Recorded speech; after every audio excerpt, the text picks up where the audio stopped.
Attention, the event will be begin very soon. We kindly advise for all delegators and participants to switch the mobile phone into silent modes and mute the audio when the event is begin. Assalamualaikum warahmatullahi wabarakatuh. Salam, Om Swastiastu, Namo Buddhaya, Salam Kebajikan. My name is Dernovianti and I will be the host for today's event.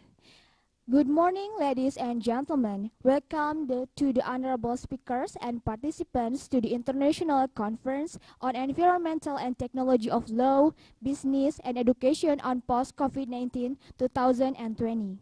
First, let us sing Indonesian National Anthem, Indonesia Raya. Ladies and gentlemen, please stand up.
Please have a seat.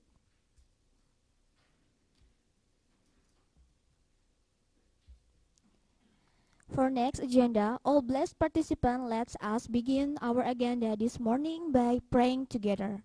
Praying start.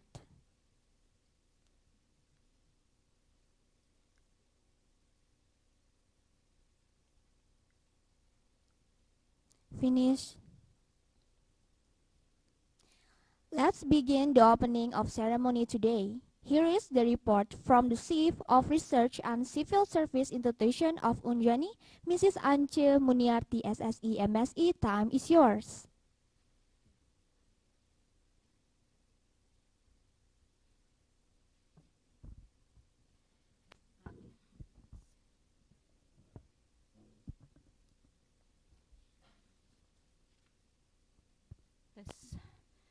Bismillahirrahmanirrahim. Assalamualaikum warahmatullahi wabarakatuh.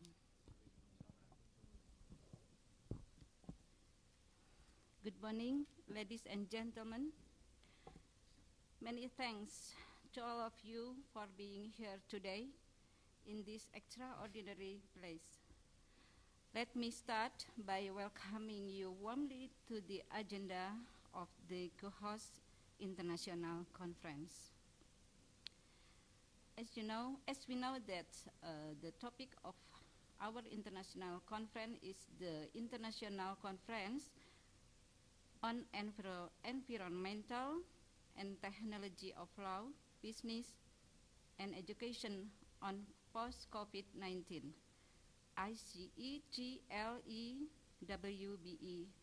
2020. Before we begin, I would like to express my respect and gratitude to Professor Tulus Suryanto, the UNLA, and then the UNLA International Seminar Committee, and of course, the Unjani leaders. So, on this occasion, I would also to thanks to the committee from Unjani. I mean the head of the research center, Mr. Wibowo, and then the head of community service center, Mr. Iing, and then IT team of for Zoom application here, and also the all of presenter here in the oral presentation. Everybody, as we know that Unjani's vision and commitment to realizing it is a superior university has nationalism and environmental insight. The Institute for Research and Community Services in Indonesia in LPPM contributes to the development of science and technology to encourage and create a culture of research. As a follow-up to research outcomes, researchers must publish their research results to improve their reputation as a researcher. One of the important stages in the publication process is disseminating research results to attend international seminars.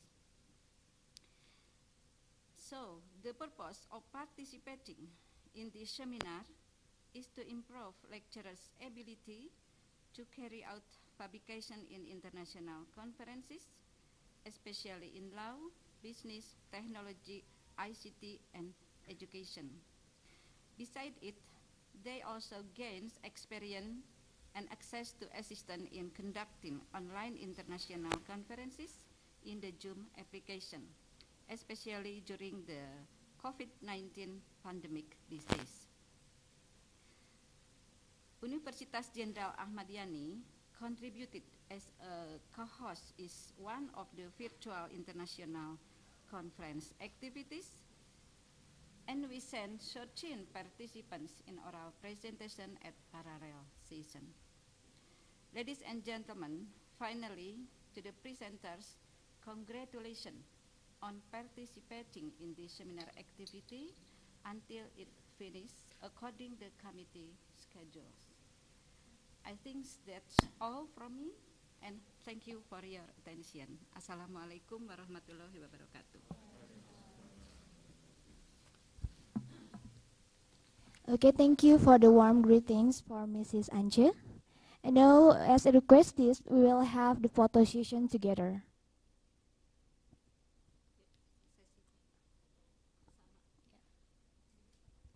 So participants, be ready on the cam. We will have a photo session.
Thank you for the photo, Mr. Paru.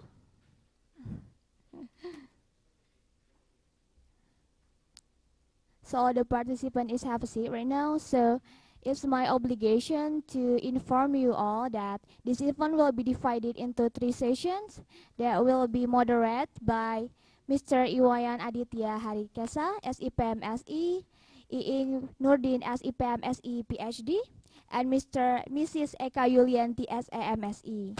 So the parallel session will be begin very soon. So we will meet on the closing event. Let me see you very soon at the beginning. Yeah. Thank you very much.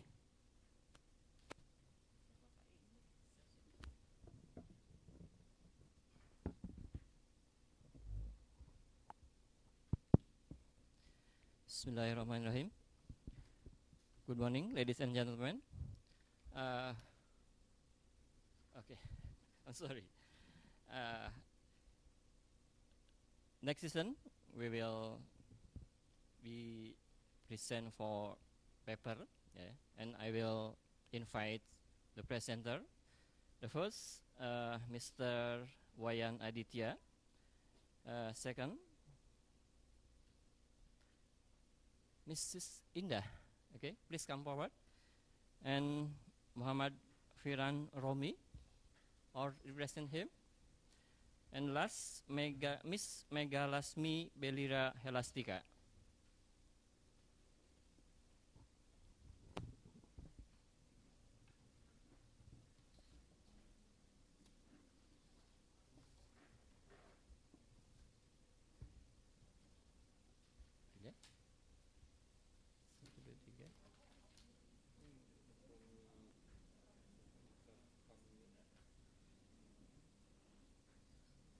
Miss Megalasmi, are you ready?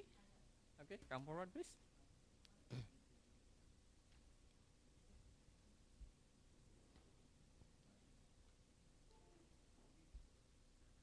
Okay.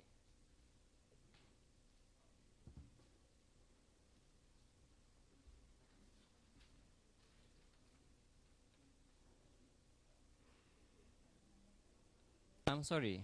I invite come forward, Mr. Prido Saritua Simatupang. Okay.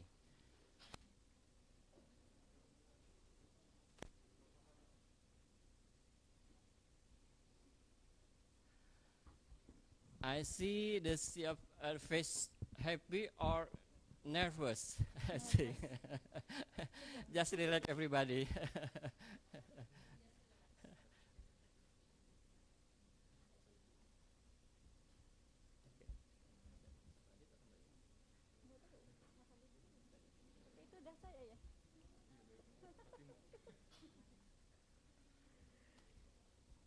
Okay, I think the presenter is ready. Will be begins to this seminar of presenting paper in International Conference on Environmental and Technology of Law, Business and Education on Post-COVID-19, 2020. We are Unjani as a co-host, and I will welcome to for presenter and participant. We will have 10 minutes for each presenter to presenting your paper. And after that, if all the presenter has present the paper, we will continue and discuss or respond for audience. And that's, I will please Mr. Adit, the first presenting. Okay, I'm sorry, okay. Please, Mr. Indah. Okay, Bismillahirrahmanirrahim. Good morning, ladies and gentlemen. I would like to thank you for the opportunity. Assalamualaikum warahmatullahi wabarakatuh. My name is Indah Dwi Prigitaning Tias. Today I would like to present about the role of environmental economic instrument as one of the effort to prevent and control environmental pollution caused by industrial activities. What is this result is to find out the role of the environment economic instrument in dealing with environmental pollution, and to know the implementation of environmental economic instrument in terms of controlling environmental pollution.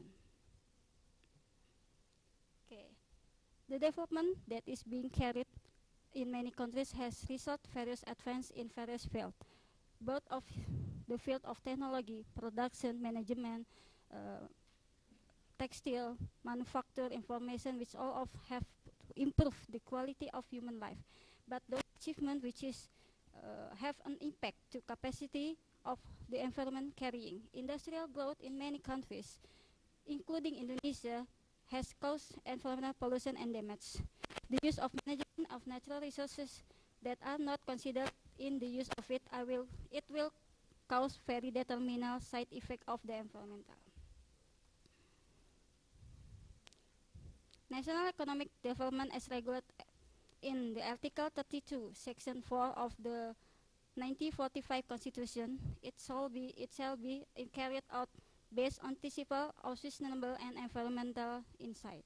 Sustainable development requires an instrument to organize power in order to conduct and realize the sustainable development. It occurs because the human being tends to take advantage to the maximum possibility to make use of the natural resources in order to obtain benefit. Okay, what is the environmental problem in Indonesia, especially post-COVID now, that arises as a result of human carelessness and indifference in the management of the environmental. Those two things are important, are related to the problem of pollution and environmental damage. Environmental pollution is the inclusion or to include living things, substance, energy, or other component into the environment caused by human activity, especially for this industrial activity. Okay, the role of environmental economic instrument, it will be held by government in 2007. It means we have the law to prove that we have to protect environment in economy, instrument economy. Sorry. I use the method in this paper. Author use qualitative method by compare real condition with regulation government, focusing in pollution. This method seeking data by comparison ways and analyze deeper about the damage of pollution that happen in industrial activity.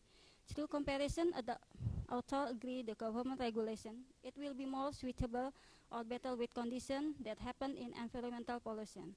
Hence, through quality methods, the author argue that we can read data through the pollution data with the government regulation for environmental pollution that happen in industrial activity. Discussion. Okay, the environment including its natural resources, both globally, regularly, and nation in this history of human civilization, has given two meaning to human.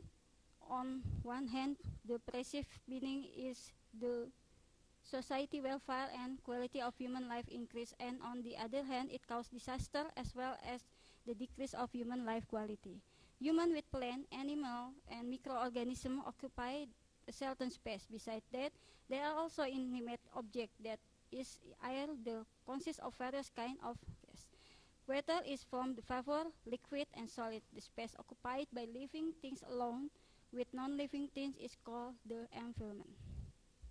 Environmental pollution or damage that cause the decrease of environmental quality gradually if it's not overcome early and wisely. It will lead to major impact on the environment both directly and indirectly. It will affect the present and future generation, and later on it will affect the process of the development inside.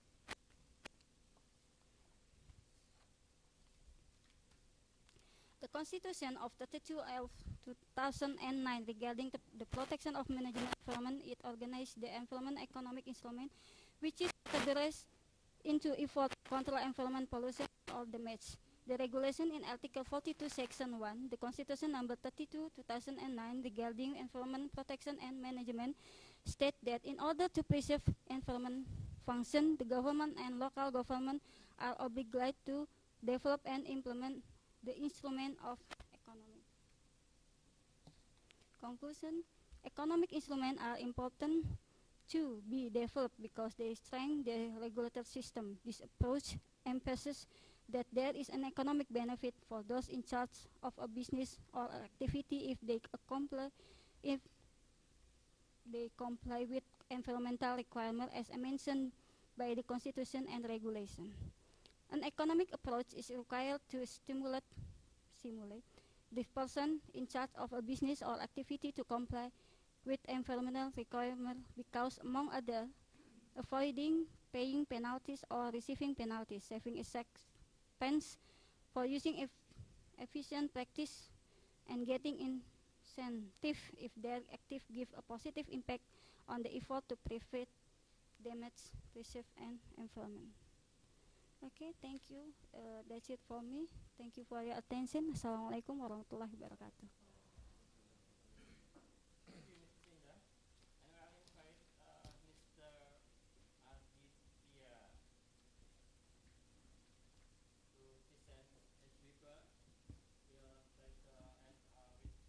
Indonesian and Malaysian government policies toward COVID-19 response. The stage on yours, Mr. Adit, please.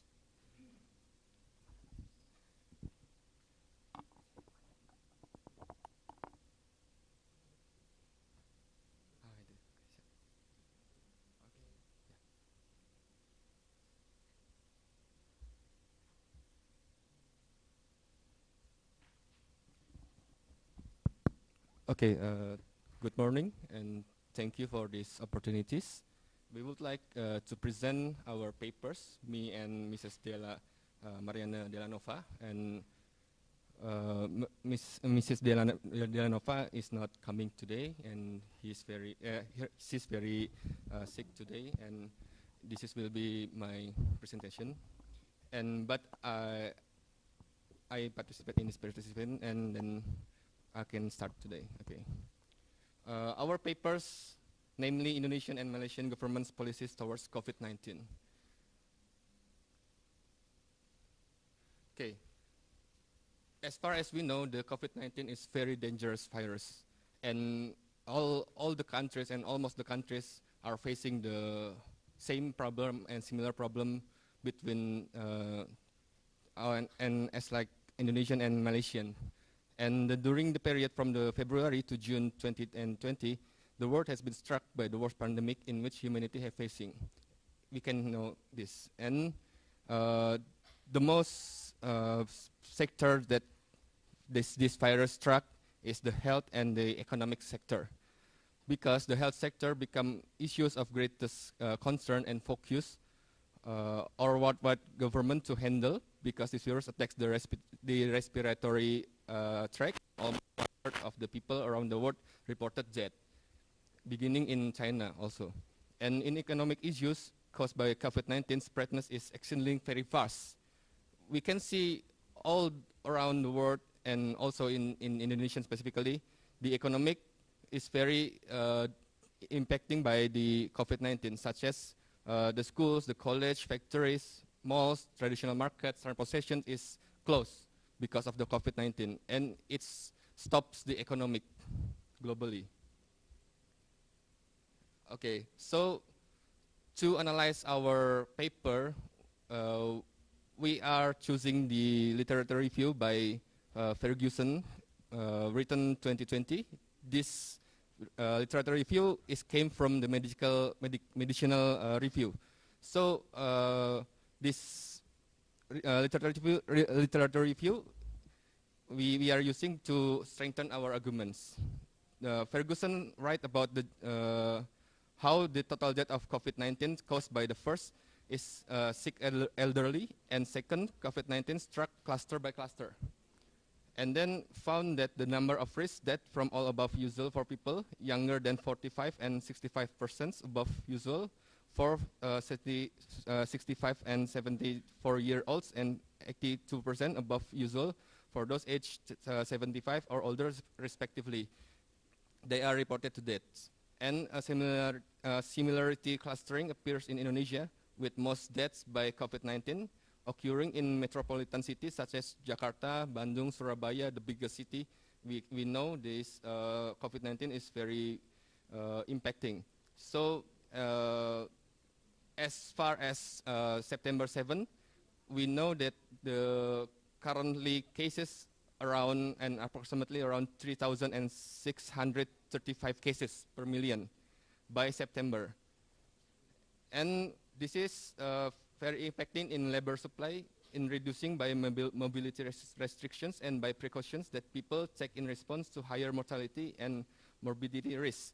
Meanwhile, the productive capacity and productivity are affected by social distancing. So we can take a look at this table. We are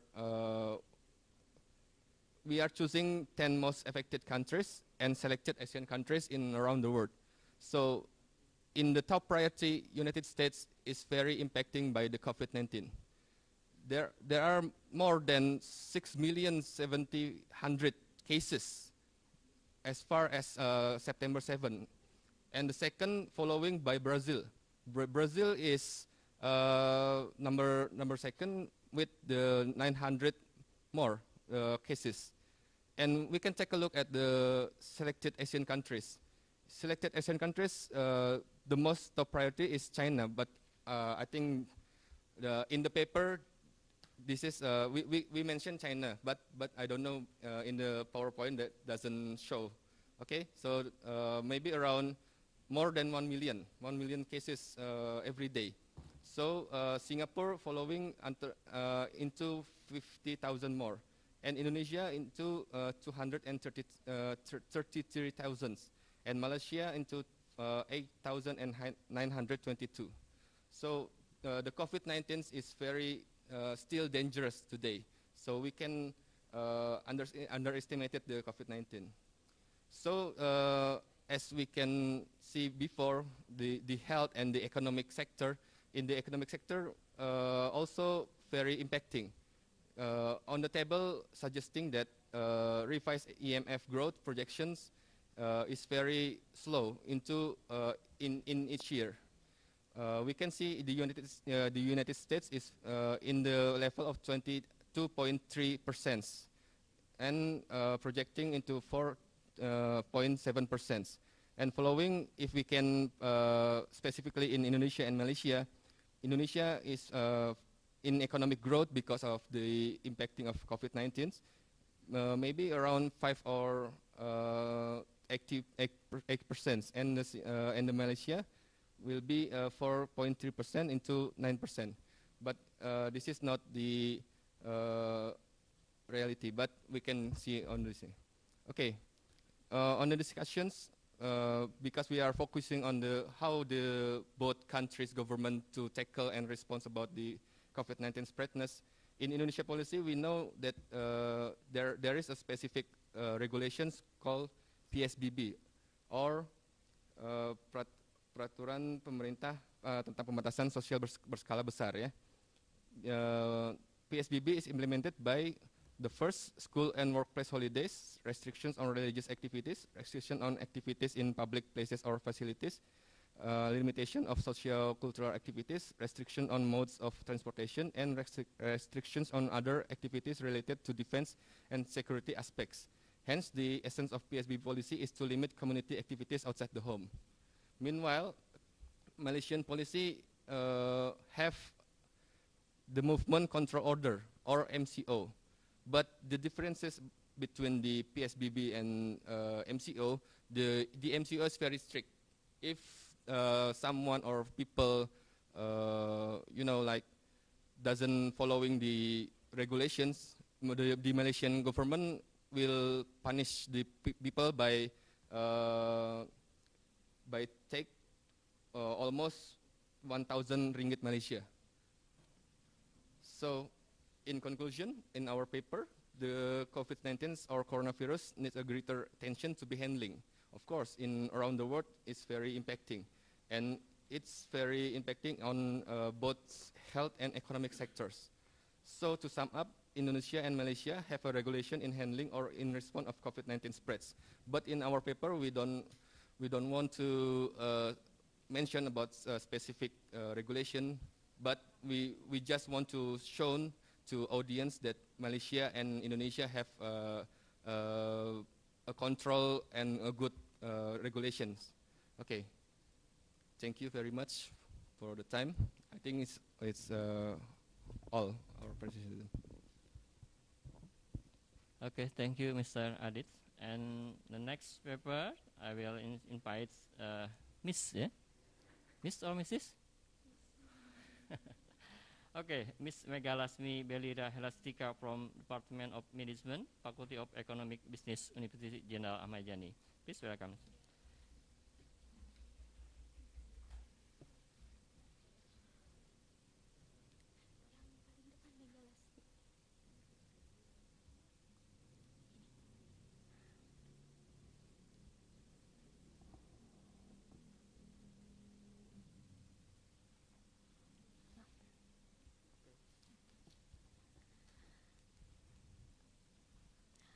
Bismillahirrahmanirrahim. Assalamualaikum warahmatullahi wabarakatuh. Good morning, ladies and gentlemen. Let me introduce myself. My name is Megalasmi Belira Helastika, as first author in this paper, and now I will present the research about analysis final distress prediction with model Altman Z-score, Smizewski and Grover in the subsector retail list on the Indonesian Stock Exchange or IDX 2014 until 2018 period. Agenda for today: first is introduction, second is review of literature, third is method and materials, fourth result and discussion, and the last is conclusion. For the first is introduction. Indonesia has become one of the countries with the highest e-commerce growth in the world, because many business actors have expanded their business by digitizing in the past few years. Coordinating Ministry for Economic Affairs, Darmin Nasution, state that the closure of many retail outlets that's due the changing shopping style of society, where people currently prefer to shop online. This has influenced the growth of the retail industry, because the retail growth data tends to fluctuate and decline in 2012 until 2018. There is 9 companies experience a decrease in negative net income or a decline in financial condition in their operation for more than 1 year. So financial distress analysis is carried out that the company knows the early sign of bankruptcy. The earlier the company knows that the sign, the better it is for management, because management can make improvement directly. And the next is literature of review. The first, financial distress. Financial distress is the time before the company goes bankrupt. And then the financial distress prediction model is one of the technique and tools used to predict the possibility of corporate bankruptcy in the future by combining financial ratio. And then for the bankruptcy is a company condition when it experiences insufficient funds to run in its business. And for the next slide is method and material. For the method in the research is purposive sampling. And then the population is 9 companies listed on the IDX for the 2014 until 2018 period. But the sample of the research is 8 companies listed on the IDX for the 2014 until 2018 period. And the next is material of this research. The material is financial distress prediction models. These are 3 models. There is Altman Z-score, Smizewski, Grover, and the last is accuracy test of financial distress prediction models. And for result and discussion, for the Altman Z-score models, in 2014, 4 companies are prediction in good healthy, and 3 companies in prediction in gray area, and 1 companies in prediction in bankruptcy. And 2015, 3 companies prediction in good healthy, and 3 companies prediction in gray area, and 2 companies prediction in bankruptcy. Meanwhile, in 2016, three companies prediction in good healthy, two companies prediction in gray area, and three companies prediction in bankruptcy. At 2017, two companies prediction in good health and one company's prediction in gray area and 5 companies prediction in bankruptcy. And the last 2018, three companies prediction in good health and 4 companies prediction in bankruptcy and 1 company's prediction in gray area. For Smizewski models in 2014, 7 companies prediction in good health and 1 company's prediction in bankruptcy. And 2015, 6 company prediction in good health and 2 company prediction in bankruptcy. Meanwhile, 2016, 4 companies prediction in good healthy and 4 companies prediction in bankruptcy. And 2017, for 5 companies prediction in good healthy and 3 companies prediction and at bankruptcy. And the last 2018, 6 companies prediction in good health and 2 companies prediction in bankruptcy. And for the last model is Grover. In 2014, 5 companies prediction in good health and 3 companies prediction in bankruptcy. In 2015, 7 companies prediction in good health and 1 company's prediction in bankruptcy. Meanwhile, 2016, 6 company prediction in good health and 2 company prediction in bankruptcy. In 2017, 4 companies prediction in good healthy and 4 companies prediction in bankruptcy. And the last 2018, 4 companies in good health and 4 companies in prediction in bankruptcy. And then for accuracy test of financial distress prediction, we know that a high accuracy is financial distress prediction model Smizewski with 70% accuracy. And for conclusion, the purpose of this study is to predict financial distress in subsector in Indonesia during the 2014 until 2018 period. In prediction financial distress, 3 models are used, namely Altman Z-score, Smizewski, and Grover models. The results show that the Smizewski model is a prediction model with the highest accuracy rate, 70%, with an error level of 30%. The Grover model has an accuracy rate 67.5% with an error level of 32.5%, while the Altman Z-score model has an accuracy rate of 37.5% with an error level of 62.5%. Therefore, an accurate prediction models to predict the potential for financial distress in the Smizewski model. Thank you for the attention. Okay, give applause. Thank you, Ms. Mega Lasmi. Nice presentation. Next people. Okay, we welcome the last paper in this session by Mr. Prido Saritua Simatupang with title The Effect of Macroeconomy Toward the Infrastructure, Utilities and Transportation Sectors, Stock Return in the Indonesian Stock Exchange. Please, Mr. Prido, your stage is yours.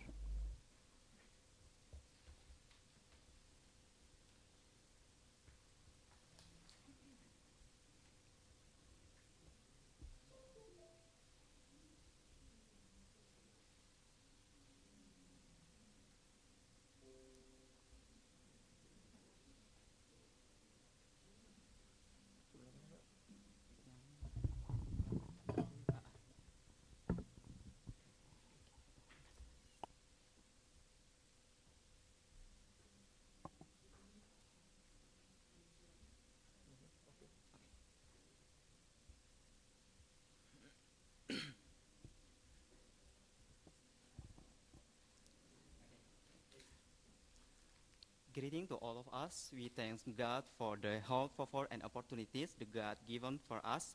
So that we together in this international conference on this occasion, I will deliver a presentation material entitled The Effect of Macroeconomic Towards in the Infrastructure, Utilities and Transportation Sector Return in the Indonesian Stock Exchange. Previously, I also thanks to Mr. Moderator and ladies and gentlemen. Before I presenting my paper, let me introduce myself. My name is Frido Simatupang. Now I'm a lecturer in the Faculty of Economy and Business Jenderal Ahmad Yani University. As for the thing I will present now are introduction, research model, research method, result and discussion, and the last one is conclusion. The investment climate of a country is easily influenced by its high or low macroeconomic condition. Less investment risk means that high inflation will have an adverse impact on the rate of return of an investment.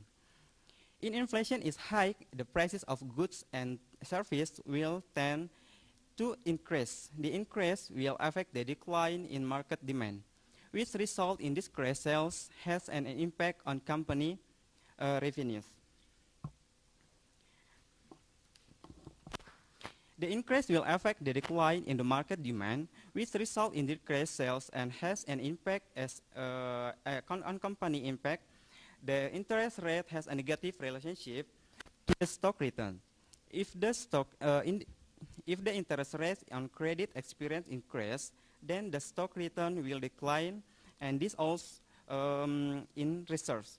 In the interest rate decrease, the stock return will increase. This is caused because when the interest rate loans go up, owners tend their capital to the from deposit that could adversely affect stock prices in the capital market.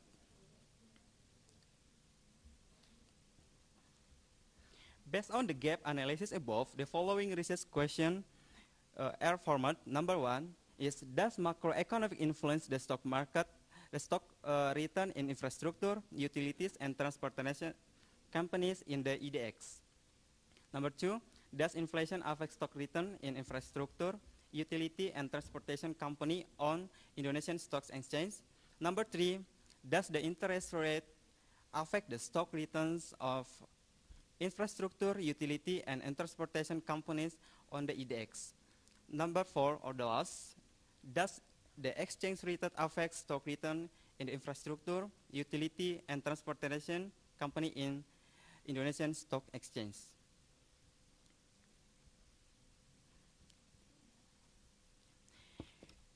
If a country's inflation is out of control, it will have an impact on reducing people purchasing power of goods and service.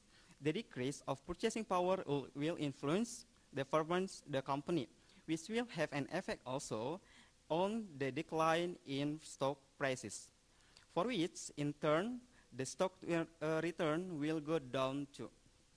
Suyati and Asri Suwarta mentioned that inflation gives a negative effect on the returned shares, which means that when inflation increases and not controlled, that will have an impact on the decline in the return shares resulting from the decrease in the prices of stock. Suyati and Strisno in their research explained that interest rate negatively affect the return of the company shares. The exchange rate, this one is of the macroeconomic variable that could impact the volatilities of the company's stock price. The depreciation of domestic currency will increase the country export volume. Suyati and Amrila and also Sutrisno in their research result state that the rupiah exchange rate against the US dollar has a negative effect on company stock return. The research was supported by Ndlovu, which state the South African currency exchange rate had an on stock returns. The same thing was conveyed by Kabir, Nisha, and the other. Based on the research model above, the following hypotheses were formulated. Hypothesis 1, macroeconomics can affect stock returns. Hypothesis 2, Inflation has a negative effect on stock returns. Hypothesis 3, interest rates have a negative impact on stock returns. Hypothesis 4, exchange rate have a negative impact on stock return.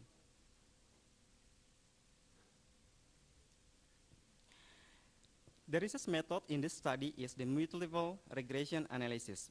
The data sources that were used are secondary data, comparison of monthly data delivered from the financial statement of companies in the infrastructure, utilities, and transportation sector. Monthly closing price, monthly inflation data, annual interest rate, which were interpolated to monthly data, and exchange rates data taken at the end of each month. The type of the data used is panel data. The population in this study were companies in the infrastructure, utility, and transportation sector on Indonesian Stock Exchange for the 2014 until 2018 period, for as many as 16 companies. The sampling technique used in purpose sampling, namely the selection research samples based on specific consideration. Considerations are, number one, issuers well already listed in the stock exchange during the period research, and number two, actively traded during the study period. Through this criteria, the sample size was narrowed to 37 companies. The research variable consists of stock return as dependent variables and inflation, interest rate, and the measurement value as dependent variable. The test tool that was used is EViews version 6.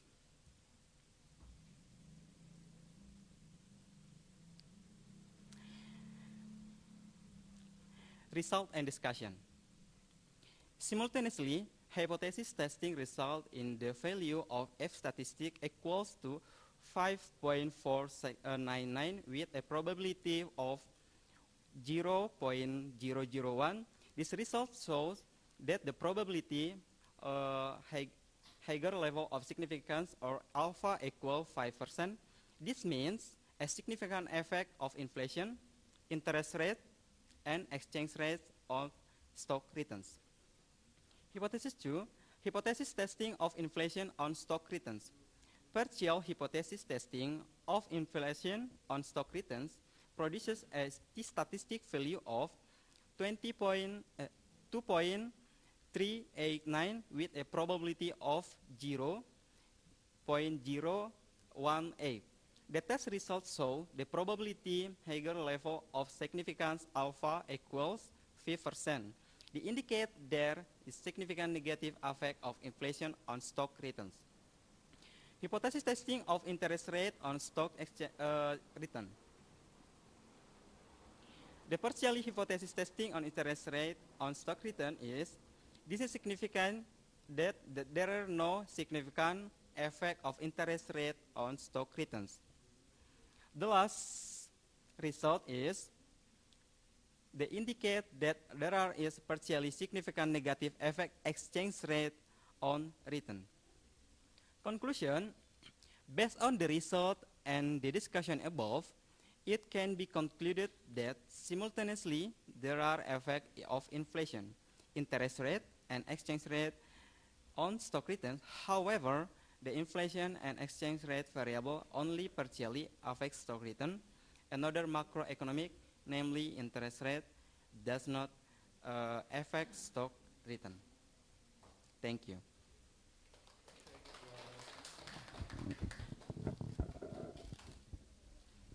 Okay, well, ladies and gentlemen, and all participants, we have 10 minutes to discuss about paper has presented, and we all know that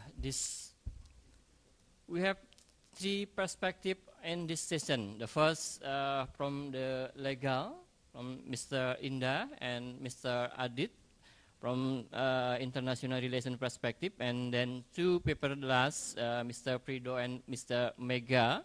This is talking about from perspective economy.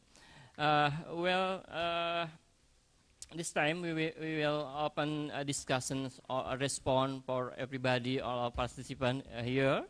But this rule, the first, please mention your name.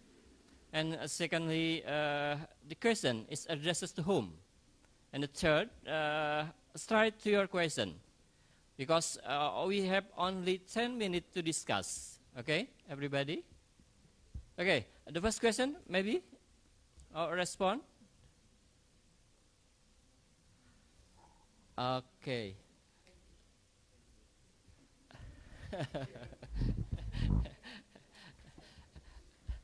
Okay, maybe between the presenter will asking to another presenter. Maybe. Okay, ladies first. Okay. Next. Check. Okay.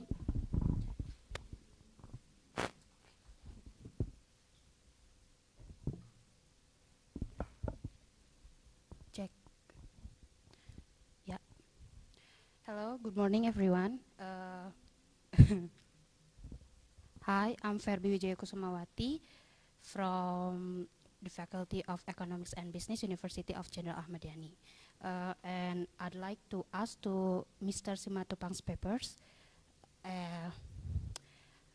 why did researchers choose infrastructure, utility, and transportation as the object of the research? Thank you. And next question, Mrs. Indah.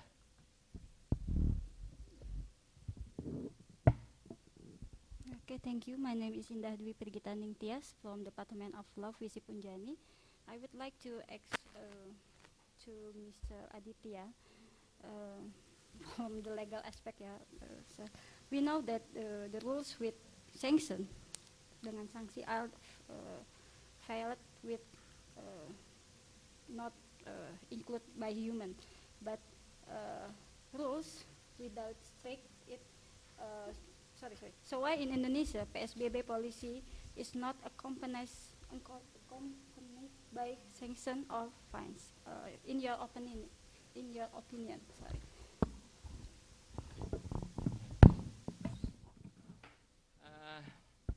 I limit only 2 questions because we have a short time.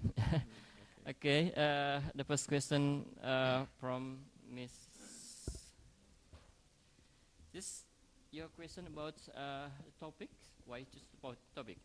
To Mr. Predo. Okay, you understand his question. Okay, and the second from Mrs. Indah about. What's your opinion about PSBB in Indonesia and comparative with Malaysia governments? Okay? Okay. Please, Mr. Predo, please. Thanks for question, Ms. Ferbi. Why I choose this object for my researchers is because I just want to know how much influence a macroeconomics factor had on stock return in the infrastructure, utility, and transportation sector. Where since Jokowi's election as a president Indonesian for the 2040 until to 40 and 19 has been aggressively carrying out infrastructure development, including ports, toll roads, and airport, and the other. Thank you. Okay, thank you, Mr. Predo. And will respond back to his answer? Okay, thank you. Next answer, Mr. Adit, please.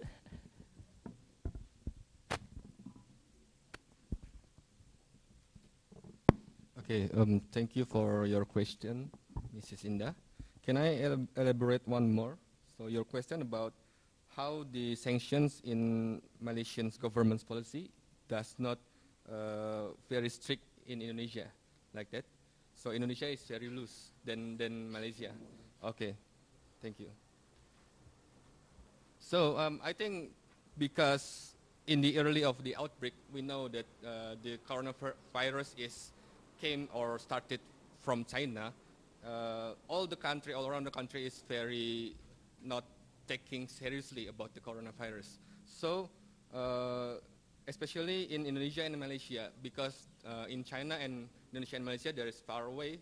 So in the terms of locations, we don't, our government still not taking seriously. So, but maybe during February, the impact is very exciting or very, you know, like sangat kerasa sekali gitu ya. Dan and then the first case in Indonesia reported in Depok, West Java, but the government of Indonesia still not open its mind.